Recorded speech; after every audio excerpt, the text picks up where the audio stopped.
glacial waiting for us? The time has finally come. Though it brings main Fräulein no joy to do so, there is something she must announce to the assembled populace.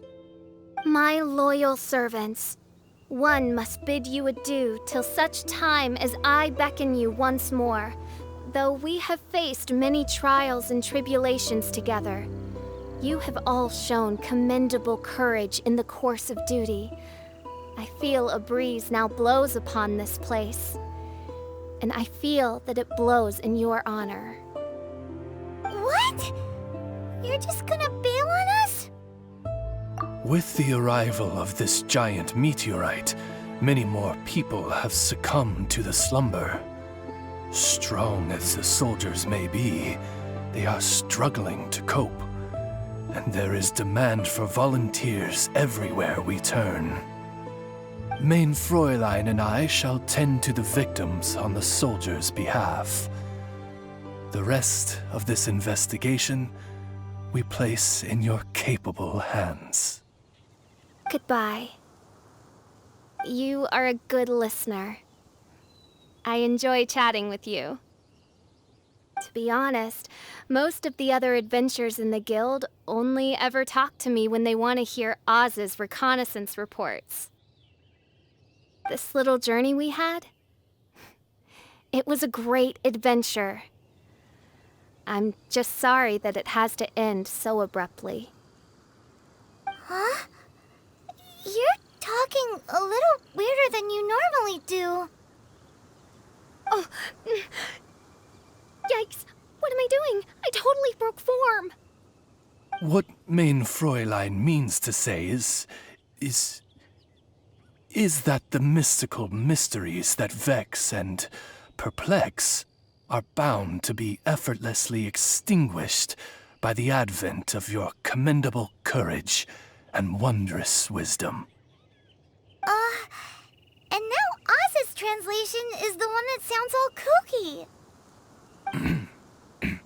Main Fräulein simply wishes to say that she has every confidence that you will arrive at the truth of this matter.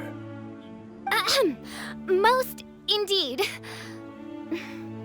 My dear attendants, I hereby charge the Ritter der Verirrtelung with leading you out from the darkness, back into the realm of light.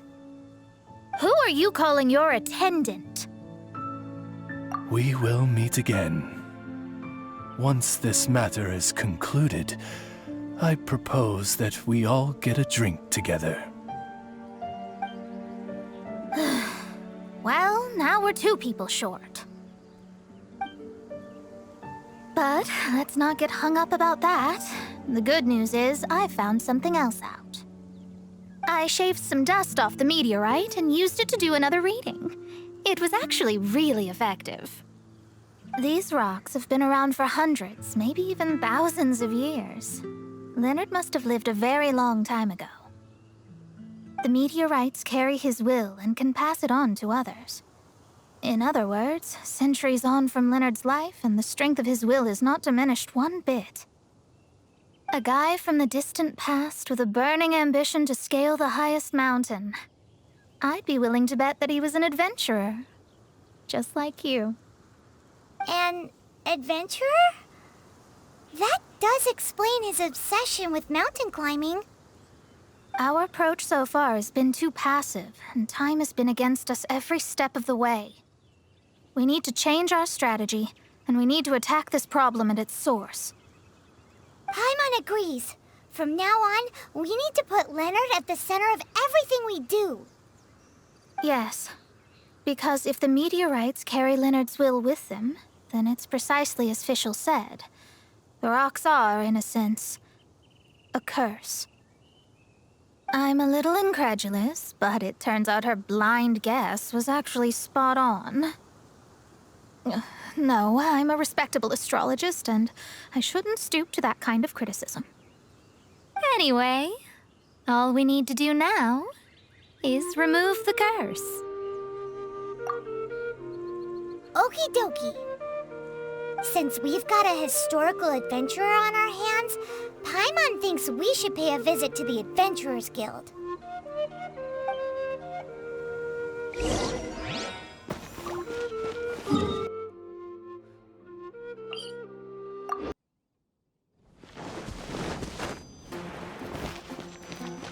Our records show that there have been many adventurers by that name over the years. It is impossible to know which one you refer to. However, I do recall that there is a book in the library authored by someone called Leonard. Perhaps you should take a look?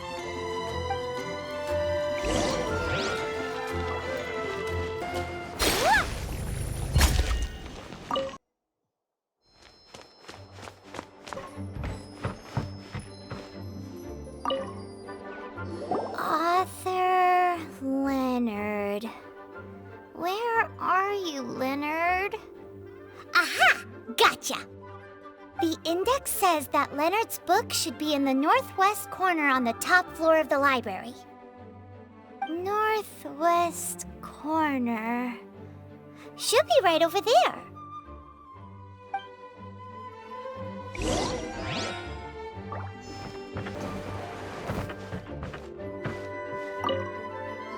Found it! Of Mountains and Seas, a guide for adventurers written by Leonard. But the words have faded, and there are even pages missing. Paimon's got no hope of reading this.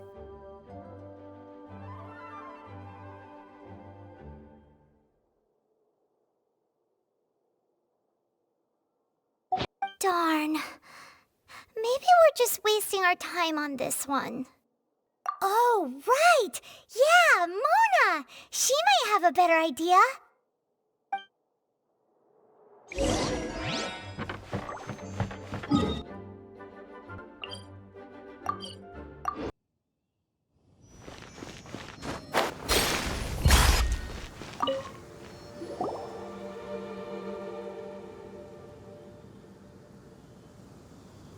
Look what we found! Leonard wrote a book!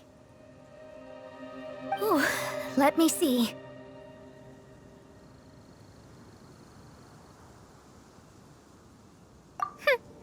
I could have predicted as much. Your average astrologist would definitely give up at this point. But I am Mona, progenitor of the future of astrology. Nothing can stand in my way. I simply need to deduce the missing portions with my astrolabe, write them in, and then decipher the text. Finished at last. So what does it say? Just as I thought. Leonard was an adventurer who lived 2,000 years ago. His lifelong dream was to reach the summit of a mountain called Pylos Peak.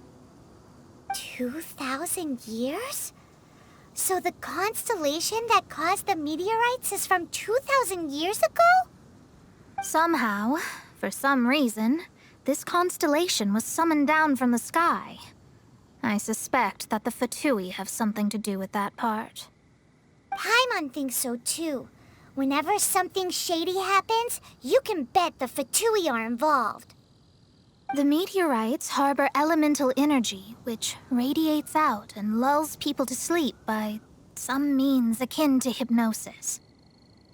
And if I'm guessing correctly, there should be some sort of core meteorite among the bunch, within which is a crystal that harbors Leonard's spirit. Well, if I were Leonard, I would want to make sure the core lands right on the snowy summit that I never made it to while I was alive. So the core should be at the top of Pylos Peak? Where is that? Paimon's never heard of it before. It's the first I'd heard of it too. So I compared the map from the book against the current topography of Mondstadt. Apparently, Pylos Peak no longer exists. Are you trying to say that the tallest mountain Paimon's never heard of just disappeared? I once read somewhere that the Animo Archon, Barbados, once used his divine power to mobilize the winds and blow the ice and snow from the face of the earth. The whole landscape of Mondstadt was changed in the process. The mountains of that age were replaced by the vast stretch of ocean we see today. Still, a mountain that high, drop it into the ocean and it'll still leave a trace. The summit still reaches just above the water's surface, so the place known as Pylos Peak in Leonard's day is today known as Musk Reef.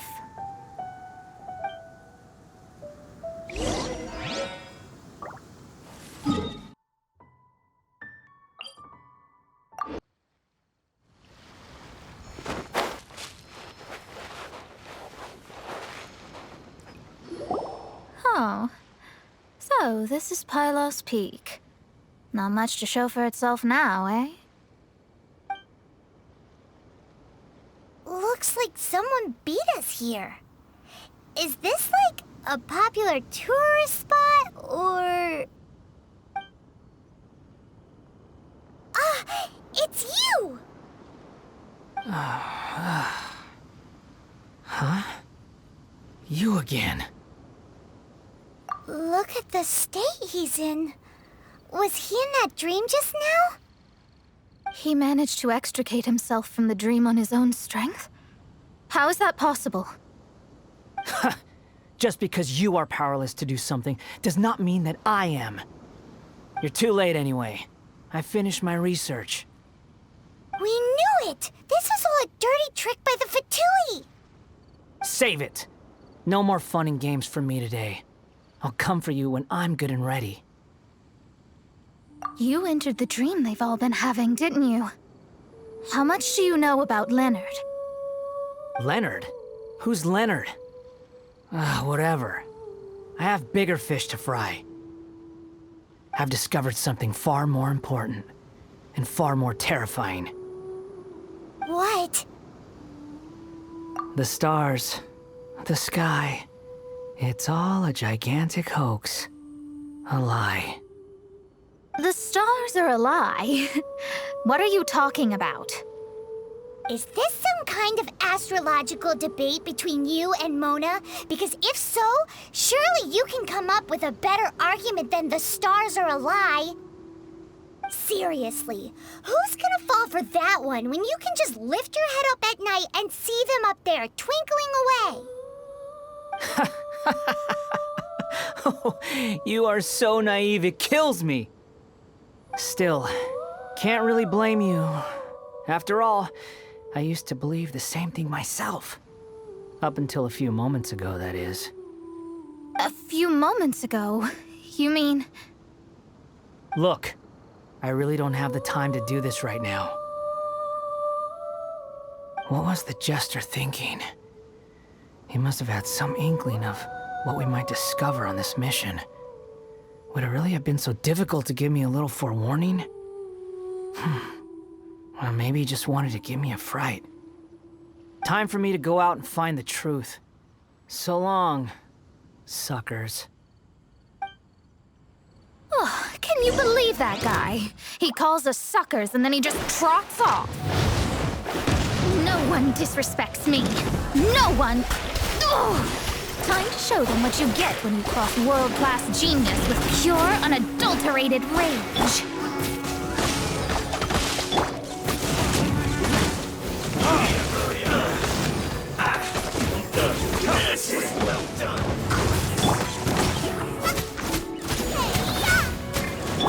I'll protect us! Shadows of... Unfortunate fault.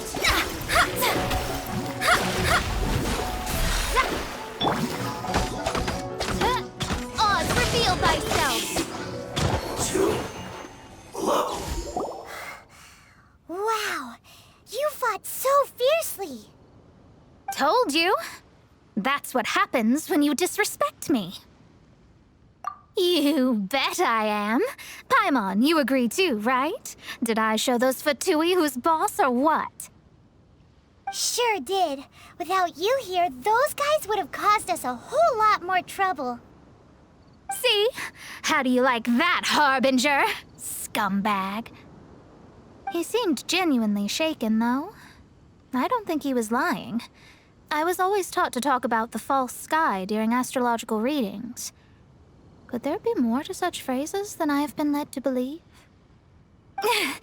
I digress. Come on, let's finish the job we came to do.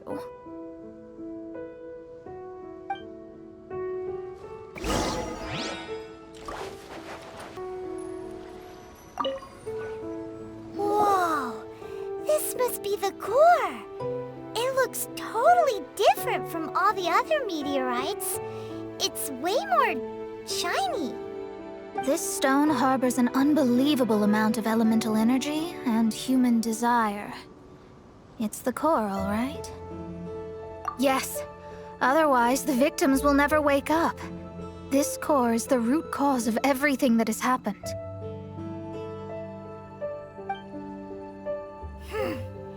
Do it!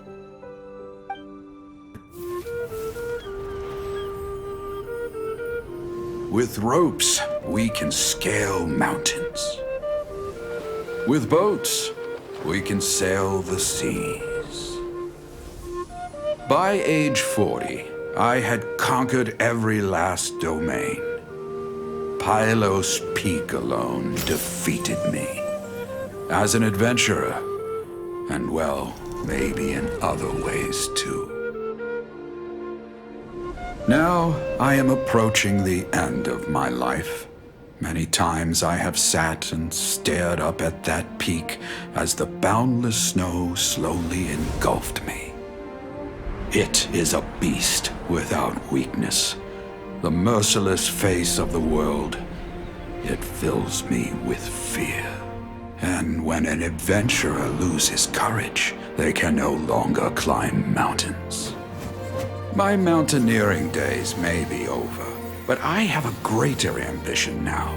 Humans create tools to conquer nature, and when nature conquers them in return, they create better tools. Where our legs cannot take us, maybe our tools can. And when tools fail us, perhaps wings can carry us instead. My dear friend, I leave you my designs for the wings of incompletion. Against the unknown, humanity stands as one. To be alive is to seek, to set foot in every place that the eye can see. I have little time remaining, though the wind has not yet come for my soul. But between us and your children, students, and friends, I believe that someone will reach that place at last.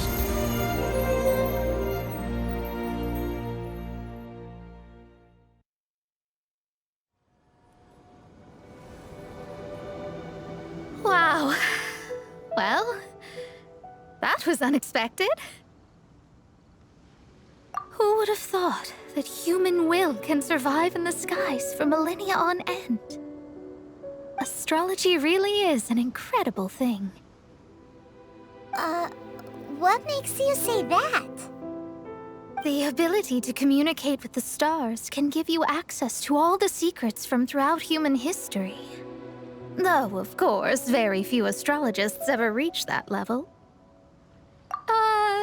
What's with the formal tone all of a sudden? And speaking of formal tone, what is the deal with that girl, Fischl? She's a curious one. Paimon thinks so too. She's so... how to put this? Yeah. Although, if you think about it, seems she was right all along. Is she one of these people who uses the wrong method but still gets the right answer? You may well be right. Even so, Paimon thinks that the most surprising thing of all was how Pylos Peak turned into a teeny tiny little island. A mountain of yesteryear now sits as an island in the sea. Almost anyone from Mondstadt could reach it now, just by jumping in a boat. In other words, everyone can climb Pylos Peak now. Do you think Leonard would be happy about it? The situation with Pylos Peak might be a bit of a shock. But now, with the help of the Animal Archon, the people of Mondstadt are able to glide. With wings, people can travel further and higher than ever before and explore new and unknown places. The victims should finally start waking up now that we've dealt with the core. And we have finally finished our commission from the Adventurers Guild.